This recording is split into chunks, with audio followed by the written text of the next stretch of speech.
Le Togo est véritablement un pays stratégique pour l'AES. Et je crois fermement que ce qui est en train de se passer, on voit des choses qui sont au-delà de ce qu'on voit sur le terrain ou des informations qu'on a sur le terrain. Et ce qui nous prouve que l'objectif, c'est pas le Togo, même en tant que tel. L'objectif, c'est comment créer les conditions de déstabiliser ce pays et étouffer économiquement l'AES et qui va nous conduire dans une crise sans précédent afin de faire balkaniser tout ce qu'on a construit. Et pensez-vous dans ce contexte, malgré tout, les relations entre le Togo et l'AES sont toujours au beau fixe? Oui, je crois très bien. Je crois que c'est d'ailleurs un de nos partenaires qui est indispensable, pour le dire. Et je crois que les relations sont bonnes et que partout, quand celui qui est conscient de l'AES, quand il parle du Togo. Et quand on a vu les agitations récentes, beaucoup étaient inquiets parce que on a vu comment les médias de propagande sont en train de créer les conditions de diaboliser, de l'assassinat, du truc, etc., etc. Tout ça là, c'est quelque chose qui peut arriver, mais les gens doivent savoir que la paix n'a pas de prix. Si vous déstabilisez votre pays, si vous rentrez dans une confusion, ça veut dire que vous-même, ce que vous défendez, vous ne pouvez plus être en mesure de les défendre. Alors, je prends la parole pour m'adresser à ceux, je ne sais quoi, je ne sais pas si c'est un représentant de l'AES, je ne suis même pas intéressée à savoir. Mais il a eu une récente intervention télévisée et j'ai considéré cela comme une gifle portée à notre dignité, à notre douleur, à notre combat. Monsieur le représentant de l'AES, vous avez osé banaliser ce qui se passe actuellement au Togo. Vous avez parlé d'agitation là où nous parlons de mort. Vous avez parlé de troubles alors que nos rues ont vu nos citoyens tomber. 7 morts officiellement recensés, 6 corps retrouvés dans la lagune et d'autres que l'on ne compte même plus. Laissez-moi vous rappeler une vérité que vous semblez avoir oubliée. Votre propre peuple au Burkina Faso s'est levé contre Blaise Compaoré lorsqu'il a voulu modifier la constitution pour se maintenir au pouvoir. Et vous venez nous faire la leçon. Chez nous, cette mascarade a commencé en 2005, quand Force est assis sur les cadavres de notre constitution. 20 ans plus tard, non content de l'avoir tripatouillé, il a tout simplement lacéré, déchiré, jeté au chien. Chez nous, la constitution n'a pas été modifiée. Elle a été déchiquetée, réécrite, unilatéralement, sans référendum, sans consultation populaire, réadaptée pour pérenniser son règne. Et vous appelez ça de l'agitation, vous parlez de troubles. Non, monsieur, nous parlons de morts. Des morts, cela pour prolonger un pouvoir d'un régime incompétent qui n'a jamais servi son peuple. Les mots que vous avez utilisés lors de votre interview sont profondément déplacés. Ils aspirent le mépris, l'ignorance crasse et une déconnexion totale des réalités que vit le peuple togolais. Vous avez tenté de minimiser une souffrance collective, une lutte historique, une situation politique très dramatique en la réduisant en une simple agitation. Franchement, c'est ignoble.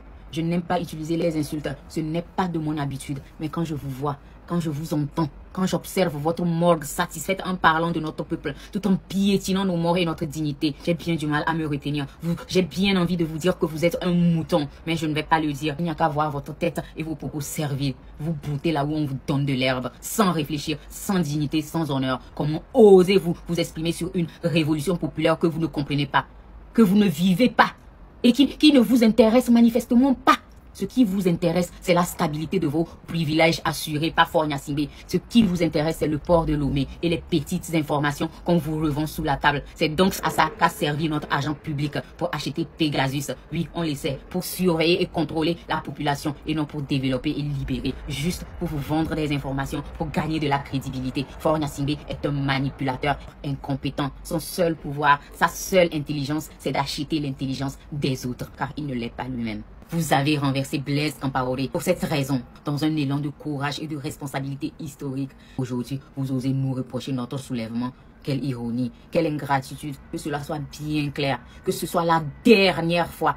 Ce n'est peut-être pas la première fois que vous vous permettez de venir sur le sol togolais pour proférer des paroles empreintes de mépris et d'arrogance. Plus jamais vous ne devez fouler notre terre pour insulter notre combat, pour y rabaisser notre dignité. Plus jamais vous ne vous permettez une telle offense à l'égard du peuple togolais. Notre lutte mérite du respect. Notre histoire mérite de la considération. Notre souveraineté ne se négocie pas. 7 corps officiellement recensés, 6 autres retrouvés dans une lagune, sans même compter les milliers d'autres victimes silencieuses de ce régime, disparues, torturées, empoisonnées, exilées. Votre intervention est une insulte à notre douleur, à notre combat. Vous êtes l'incarnation de la lâcheté politique, de la mission honteuse, de la trahison continentale. Vous n'êtes même pas un leader. Vous êtes un laquin, un pion, un sous-fifre qui se croit grand parce qu'il s'est assis à la table des fossoyeurs d'Afrique. Et vous osez parler de stabilité? Non, ce n'est pas la France qui a déstabilisé le Togo. Ce sont vos intérêts communs avec ce régime corrompu qui vous rendent aveugle. Ce n'est pas la France que nous, les Togolais, nous pointons du doigt, mais bien vous, qui savez pertinemment ce que vivent les Togolais, mais choisissez de l'ignorer pour persévérer vos privilèges. Vous savez ce que Faure Gnassingbé vous vend? Notre port, nos informations, nos données. C'est à cela que sert Pegasus, payé avec notre argent, l'argent du peuple togolais, à surveiller, à traquer, à contrôler et à réprimer. Mais qu'on le dise clairement, le peuple togolais ne se taira plus jamais. Ce n'est plus une question de politique, c'est une question de survie, une question de dignité, de justice. Le jeu est terminé. Nous avons vu clair dans vos manœuvres et ce régime tombera. Et lorsque cela arrivera, le Togo choisira ses partenaires, non plus par la soumission, mais par l'intelligence, l'équité et la souveraineté. Parce que nous savons ce que nous valons, nous savons ce que nous représentons et nous n'avons plus besoin de quémander quoi que ce soit. Nous avons retrouvé la voie. Maintenant, laissez-moi conclure par un mot à notre journaliste togolaise qui a eu l'audace de servir de modératrice à votre propagande. Une honte pour le journalisme togolais. Vous êtes un désastre professionnel, madame. Vous êtes restée silencieuse, complice par votre passivité. Comment pouvez-vous laisser un représentant étranger venir minimiser la souffrance de votre propre peuple sans même réagir? Où est votre rigueur? Où est votre éthique? Où est votre conscience professionnelle? Le Togo brûle et vous êtes restée muette.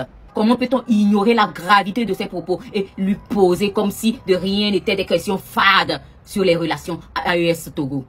Vous étiez là, madame, consciente que vos concitoyens sont morts et vous n'avez rien dit. Vous n'avez pas su répondre, pas su rebondir, pas su défendre votre peuple. Vous avez laissé passer cette interview comme un robot mal programmé. Vous avez regardé un homme insulter vos morts et vous avez hoché la tête et vous prétendez faire du journalisme. Dans quelle école vous avez été formé même? Qui vous a appris à fermer les yeux, à éteindre votre esprit critique et à dérouler des questions comme une fonctionnaire soumise?